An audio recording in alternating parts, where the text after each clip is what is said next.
বকেয়া মজুরি পরিশোধ এবং মজুরি কমিশন বাস্তবায়ন সহ ৯ দফা দাবিতে দেশের রাষ্ট্রায়ত্ত পাটকলে শ্রমিকদের ৭২ ঘণ্টার ধর্মঘট অব্যাহত রয়েছে।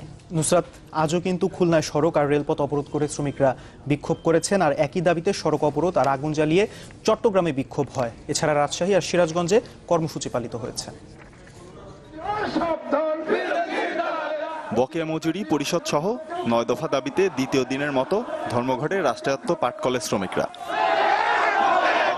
মঙ্গলবারের ধারাবাহিকতায় খুলনার নতুন রাস্তা মোড়ে জড়ো হন রাষ্ট্রায়ত্ত ৯টি পাটকলের শ্রমিক। সড়ক ও রেলপথ অবরোধ করে বিক্ষোভ করেন দুপুর ১২টা পর্যন্ত।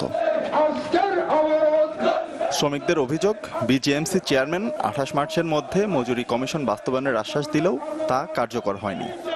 এমন অবস্থা যে আমাদের পিঠ ঠেকে গেছে দেয়ালে, আমরা না খেয়ে পড়ে রয়েছি। এই ৪-৫ মাসের ঘর ভাড়া পাবে, কারেন্ট বিল পাবে, পানির বিল পাবে, আমাদের বাড়িওয়ালারা বলে নেমে যাও।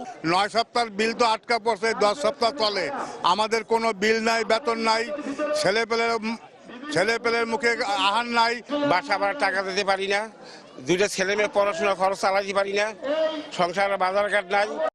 চট্টগ্রামের আমিন জুট মিলের পাশে সড়ক অবরোধ করেন ৯টি কারখানার শ্রমিক। অবরোধ করা হয় চট্টগ্রাম হাটহাজারী রেল লাইনও।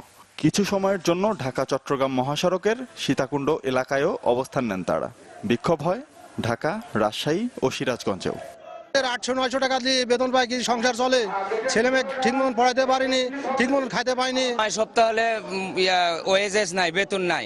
৩ মাস ৪ মাসত পড়ছে, মাসের বেতন নাই, এবং আমাদের ছেলে মেয়ে আমরা খুব কষ্টে আছি।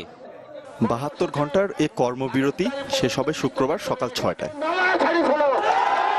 শোভন মাহমুদ খান, চ্যানেল 24।